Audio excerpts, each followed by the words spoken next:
Hello dear aspirants, આપ સર્વેનું અમારી YouTube channel game changing સાયકોલોજીમાં હાર્દિક સ્વાગત છે. આજના વિડીયોમાં આપણે પ્રોબેશન ઓફિસર, ચીફ ઓફિસર અને અન્ય કેટલીક સરકારી પરીક્ષાઓ માટે સમાજ કાર્ય એટલે કે સોશિયલ વર્ક સબ્જેક્ટ અગત્યનો છે અને જે વિદ્યાર્થીઓ બેચલર ઇન સોશિયલ વર્ક અને માસ્ટર ઇન સોશિયલ વર્ક સાથે સંકળાયેલા છે તો એમને માટે પણ આ વિડીયોઝ ખૂબ અગત્યના છે. અને આજના વિડીયો અંતર્ગત આપણે કાર્યકર સેવાર્થીના સંબંધોના અગાઉના ટોપિકની ચર્ચા કરીશું. જો તમે આ ચેપ્ટર કાર્યકર સેવાર્થીના સંબંધોના અગાઉના વિડીયો જોયા ન હોય તો પ્લેલિસ્ટમાં જઈને એ પણ જોઈ લેશો. હવે આજનો આપણો નવો ટોપિક છે સંબંધોની લાક્ષણિકતાઓ. આપણે અગાઉના વિડીયોમાં ડિસ્કશન કર્યું હતું કે સેવાર્થી અને કાર્યકર્તા જે છે એના વચ્ચે એક ભાવાત્મક જે ફિલિંગ્સ હોય છે તો એને આપણે સંબંધો તરીકે ઓળખીએ છીએ. તો આજે સંબંધોની રચના થાય છે તો એની લાક્ષણિકતા કઈ કઈ છે તો એ અંગે પણ ખૂબ અગત્યનો સવાલ છે, મતલબ ટોપિક છે. તો બેઝિકલી સંબંધ જે છે એ બે વ્યક્તિઓની આંતરક્રિયાથી બંધાય છે. આપણે જોયું હતું કે બે કે તેથી બેથી વધુ વ્યક્તિઓ વચ્ચે જ્યારે ફિલિંગ્સ એટલે કે ની આપલે થાય અથવા તો શેરિંગ કરવામાં આવે અથવા વિચારોની આપલે થાય અને ભાવાત્મક એક વાતાવરણ ઊભું થાય તો એને આપણે સંબંધ તરીકે ઓળખીએ છીએ. સમાજ કાર્યમાં સંબંધ એ સેવાર્થી સાથેના સારા સંપર્કને વ્યક્ત કરે છે. તો બેઝિકલી એ સારો સંપર્ક જે છે એને વ્યક્ત કરે છે અને એની કેટલીક લાક્ષણિકતાઓ છે. ટોટલ 8 લાક્ષણિકતાઓ છે. તમને ઓડ વનના સ્વરૂપમાં પણ પૂછાઈ શકાય કે આ પૈકી કઈ લાક્ષણિકતા નથી અથવા તો કઈ લાક્ષણિકતા છે. એમાં નંબર 1 છે વિશ્વાસ, નંબર 2 સ્વીકાર, નંબર 3 પ્રામાણિકતા, નંબર 4 પરાનુભૂતિ, નંબર 5 એકરૂપતા, નંબર 6 વ્યાવસાયિક દ્રષ્ટિકોણ, નંબર 7 વસ્તુલક્ષીતા અને નંબર 8 અધિકાર. તો આ 8 જે લાક્ષણિકતાઓ છે સંબંધોની એ યાદ રાખવાની છે.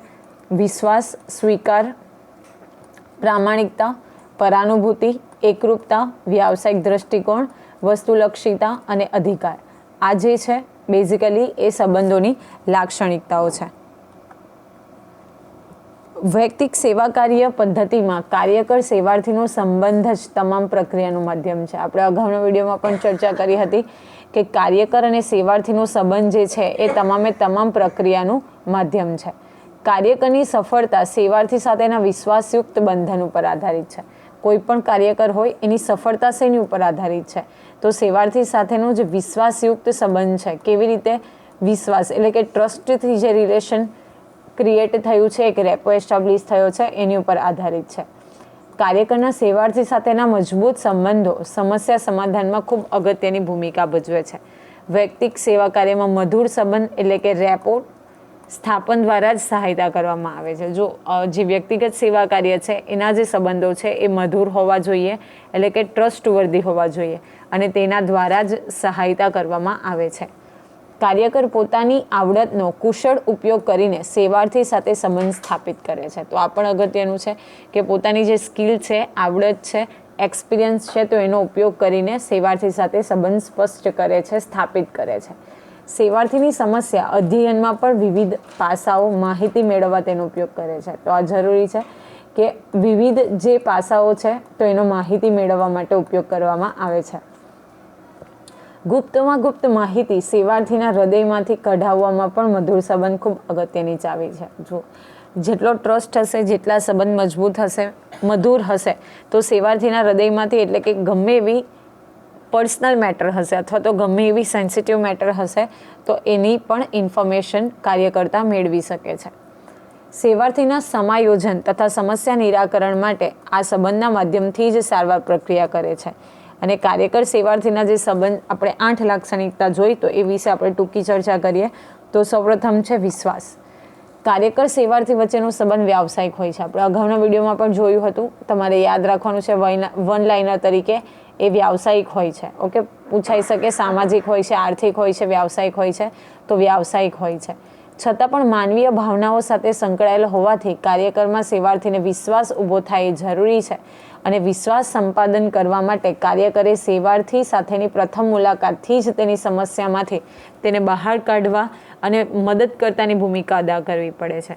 તો વિશ્વાસનું સંપાદન એટલે કે ટ્રસ્ટ ગેઇન કરવા માટે કાર્યકરે જે પ્રથમ મુલાકાત છે ત્યારથી લઈને જ એને બહાર કાઢવા માટે મિત્ર અને મદદ કરતા આપણે જોયું હતું કે ફ્રેન્ડ અને ફિલોસોફરની ભૂમિકા અદા કરવી પડે છે. સેવાર્થીને સાંભળવો, તેની પ્રત્યે લાગણી પ્રદર્શિત કરવી, તેની ચિંતા કરવી, જેથી હૃદય સ્પર્શી અનુભૂતિ સેવાર્થીને થાય ત્યારે જ કાર્યકર તેનો વિશ્વાસ સંપાદિત કરી શકે છે. જો જ્યારે લાગણી પ્રદર્શિત થાય એટલે કે ફિલિંગ્સ, ઓકે, તેની ચિંતા કરે કે ક્યારે પ્રોબ્લેમ સોર્ટ આઉટ થશે, એને હેલ્પ કરે. ઓકે, હૃદય સ્પર્શી અનુભૂતિ એટલે કે જ્યારે બાય હાર્ટ ફિલિંગ્સ ક્રિએટ થાય તો જ એ કાર્યકર તેનો વિશ્વાસ જે છે સંપાદિત કરી શકે છે.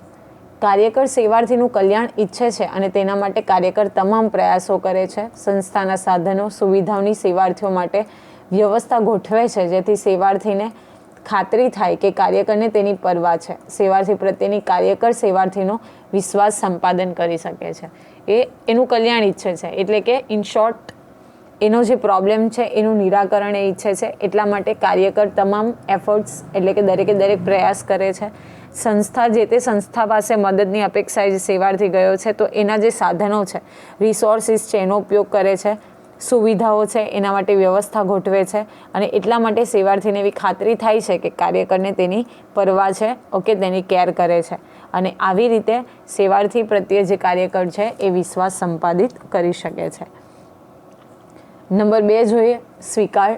કાર્યકર સેવાર્થીના સંબંધ સ્થાપન બાદ કાર્યકર એક બાબત વિશે સ્પષ્ટ જાણકારી મેળવી શકે છે કે સેવાર્થી શું ઈચ્છે છે.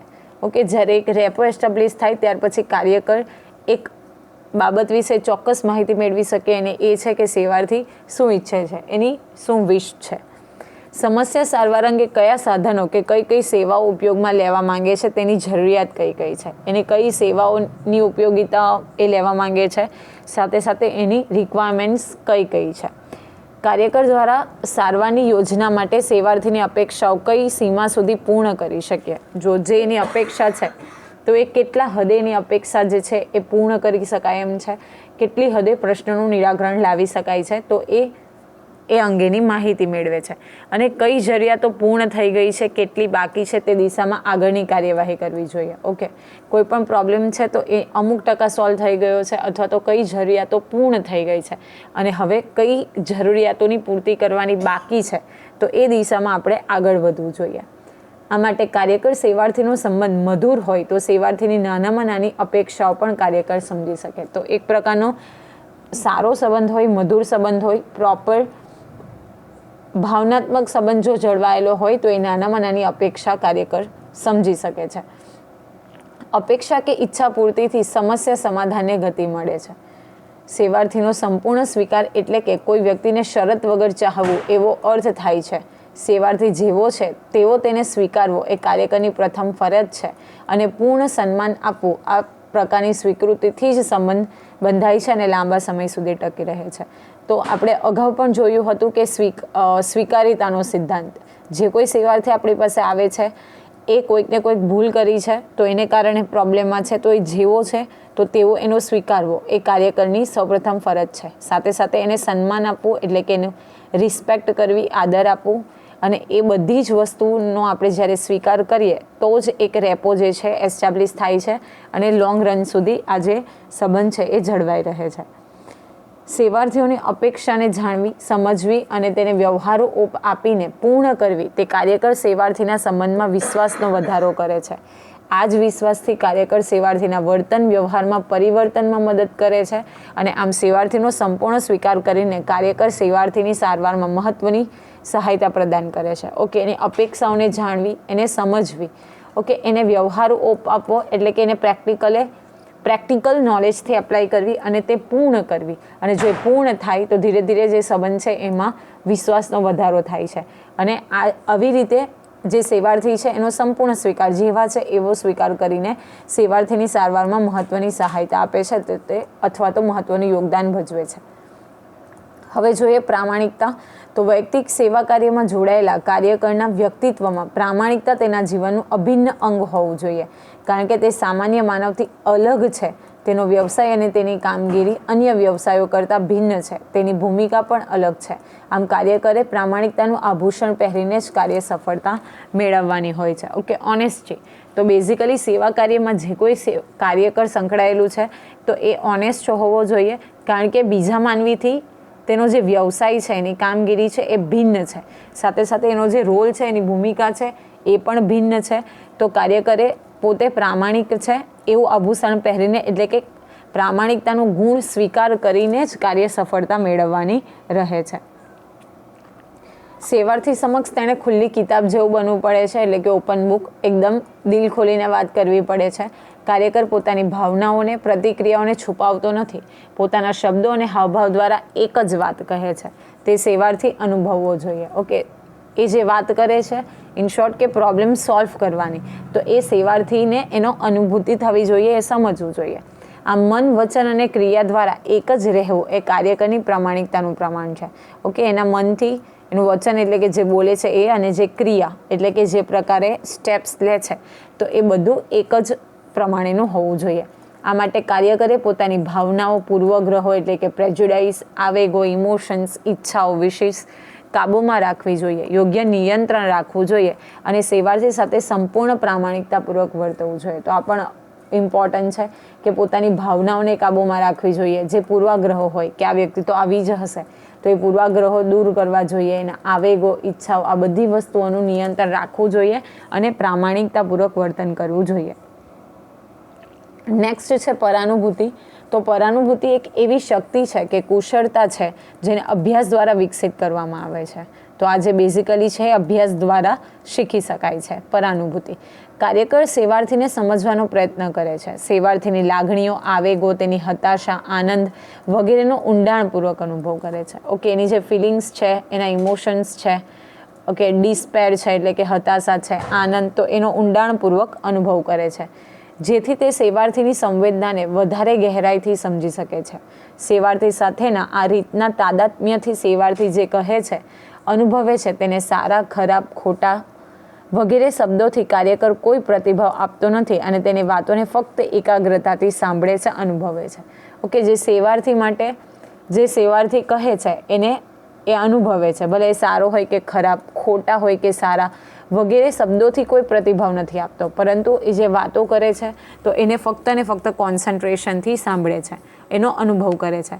આમ કાર્યકર પરાનુભૂતિથી સેવાર્થીની ભાવનાઓને વધારે નિકટ પહોંચી શકે છે, જેનાથી સેવાર્થીમાં હકારાત્મક ફેરફાર થાય છે અને તે પણ પોતાની જાતને સ્વીકારે છે તથા વધુ મહત્ત્વની માનતો થાય છે.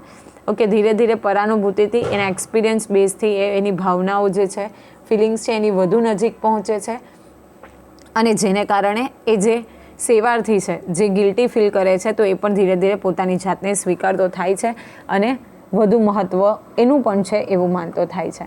તો આશા રાખું છું કે આજના 4 ફેક્ટરમાં તમને ખબર પડી હશે અને જો આવા જ વિડીયોની તમે અપડેટ્સ મેળવવા માંગતા હોય તો તમે અમારી યુટ્યુબ ચેનલને સબસ્ક્રાઈબ કરી શકો છો. Thank you for watching the video. Have a nice day.